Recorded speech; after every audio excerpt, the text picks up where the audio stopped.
I wanted to make a video about one of the most important concepts in Islam, and that is honesty in commerce, honesty in business.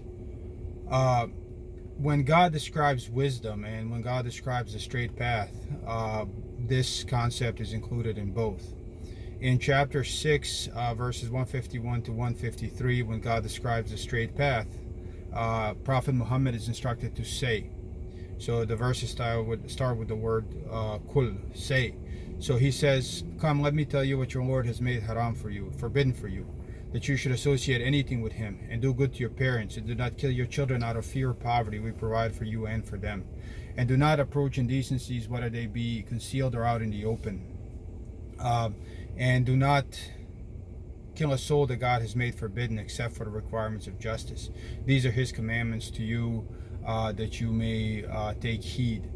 And do not approach the property of an orphan except with the most righteous manner, and give full weight and measure when you trade with justice. We do not burden a soul beyond its ability. And when you speak, be just, even if it's against your own family, and keep your deal with God. These are his commandments to you, that you may be mindful. And this is my straight path, so follow it, and do not follow any other paths, or they will lead you away from his path. These are his commandments to you, that you may be careful of your duty." So Prophet Muhammad says this, and there are several other things that are included, but honesty in commerce, honesty in business is one of them. And then this is again repeated in chapter 17, verse 35, when we're told, "And give full measure when you measure out, and weigh with a true balance. This is fair and better in the end." And then God lists almost the same things as are listed in chapter 6, but that block of verses ends with, "And this is what your Lord has revealed to you of wisdom." And also, actually, before that, God says, "All of this, the evil of it, is hateful in the sight of your Lord. And this is what your Lord has revealed to you of the wisdom." So this particular topic, honesty in business, is very, very important. It is a part of the straight path. It is part of wisdom. It is hateful to God if we do this. So it's very, very important for us to understand this and really follow it. All of us are greedy. All of us. There is not a person in this world that isn't somehow influenced by money. All of us are greedy. So this is why these commandments are there, because God knows what is in our souls. We have to combat this, and it is very important to combat this, because if we are dishonest in commerce, if we defraud people of their possessions through business or otherwise, we are not on the straight path, and we are not wise. We are on a path that leads to hell, and we are fools. This is why it's so important to keep this in mind. This is the basis of religion. And there were a people who did this. So their society deteriorated to such an extent that all of them basically did this, except a few among them. So one of them was, the name of this society was Midian. Actually, this is the or city-state or nation that Moses ran off to when he escaped Pharaoh, before he came back to Egypt as a prophet. So he ran away to Midian. So in the Quran, in verses 11, in chapter 11, verse 84, we are told, "And to Midian we send their brother Shu'aib." So this was a person among them, just a person telling them this. And he said, "O my people, serve God, you have no God other than he, and do not give short measure and weight. Surely I see that you are in prosperity, and surely I fear for you the punishment of an all-encompassing day. And O my people, give full measure and weight fairly, and do not cheat people of their things, and do not act corruptly in the land, making mischief." So he told them basically what I am saying now, basically what Prophet Muhammad told his people. He told them this. This is very important. So in the Quran, it goes on to tell us what happened to these people. But this is really repeated often. And when you want to make a point that something is important, what do? You repeat it over and over to make sure that people understand the importance of it. You don't just say it once. And that is what is in the Quran. In chapter 7, verse 85, we are told again, and to Midian we sent their brother Shu'aib. He said, O my people, serve God. You have no God other than him. Clear proof indeed has come to you from your Lord. Therefore give full measure and weight, and do not diminish to people their things. And do not make corruption in the land after its reform. It is better for you if you are believers. So he keeps telling them these things. And so what did they do? What was their response? They said, so basically the leaders among them, and this is in chapter 7, verse 90 to 93. And the chiefs of those who disbelieved among his people said, if you follow Shu'aib, you shall surely be among the losers. So they, the leaders of the people, said, if you follow this guy, who is telling you to be honest, who is telling you, you're basically they're saying you don't have to be honest in commerce. If you do, you will lose. And that's, that is not hard to imagine. This is what we are told these days.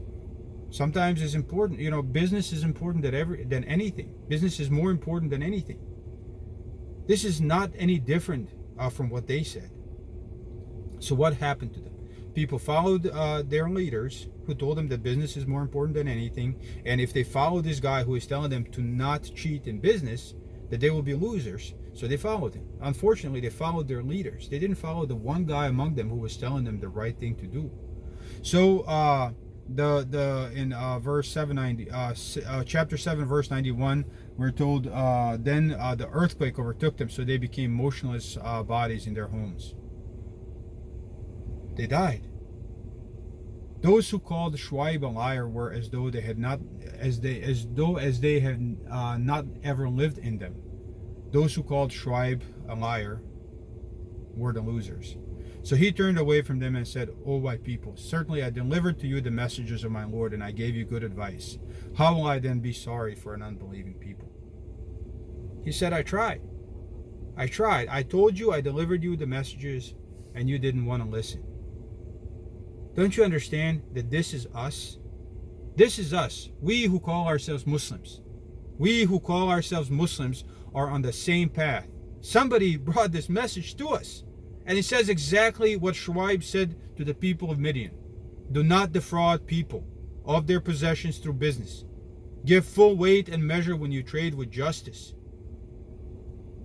You cannot be a Muslim without mastering this. And you need to work to master this, because that disease is in you like it is in me. It is in all of us.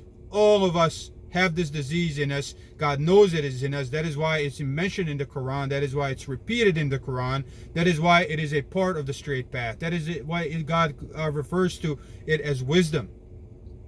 The evil of this is hateful in the sight of our Lord. Our God. We believe in God. We who call ourselves Muslims believe in God.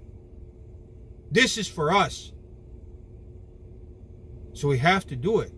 If we don't do even this one part, if we don't master it, we're not on the straight path. Straight path is composed, as I recited in the beginning, is composed of several things, and this is one of them. You take any of the components of the straight path and you don't master them in your lifetime, you're not on the straight path. Where does the straight path lead to? Straight path leads to heaven. So if you're not on the straight path, where are you going? There's only one other path. You're going to hell. Now, I can't tell who's going to hell or not, but I can provide you proof from the Quran what it says.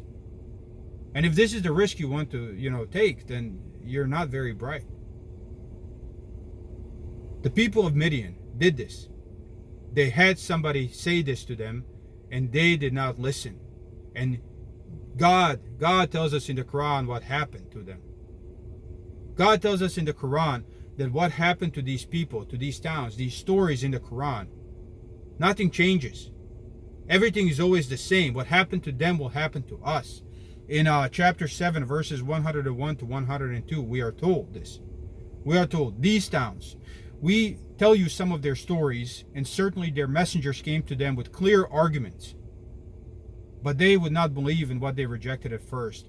Thus does God set a seal over the hearts of the unbelievers. And we did not find most of them to be true to the covenant, and we found most of them to be defiantly disobedient.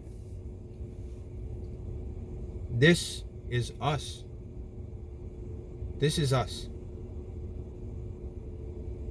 The stage on which we play, and the stage on which this play we call life unfolds, changes. We go from riding horses to flying in cars or airplanes or whatever. But the play stays the same. The basic values, our basic fears, our basic predispositions as humans always stay the same. They never change. We are always greedy. Every generation feels this urge to be greedy. Every generation feels this urge to be lustful. Every generation feels this urge to be arrogant. The play is always the same. Therefore, the result, the rewards and punishments are always the same. This is why Quran applies over all time. It is not age dependent, because our nature is not age dependent.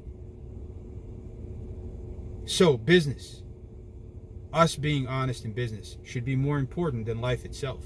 There is no excuse not to do this. If you need help, then ask for help. Don't cheat to gain money. If you need money, ask your Muslim brothers for money. They will give it to you. That is why charity is a commandment. They will give it to you. Don't cheat them out of their money by being crooked. Don't cheat other people. Even those who disbelieve, you cannot cheat them. It doesn't say give full weight and measure to those who believe. It says give full weight and measure to people. Do not defraud people out of their property. If you call yourself a Muslim, and this is only for those who call themselves a Muslim, you have no choice. You have to do this. Otherwise, you are not a Muslim. I don't care what you claim. And you may fool people. You may fool all of us. And you may die with the admiration of millions of people. But God says otherwise. God destroyed a whole society because they all decided to do this. And our society, in our society, among people who call themselves Muslims, and not just Muslims, even Christians, this disease is spreading at an alarming rate. And once there is no more people to fight this, once there is no more people to strive against this, it will end. Our society will come to an end. It will be destroyed like those before us. We have to be the people who obey God. This is what the word Muslim means. And if we don't do these things, all the other extra stuff that we do is pointless. We will not be on the right path. So we have to keep this in mind. We cannot cheat anybody in business and continue to call ourselves Muslims. Plain as day. That's it. Proof is in there. Look up those verses yourself and you will see. Proof is there. So do what you want. Now you know. Good luck.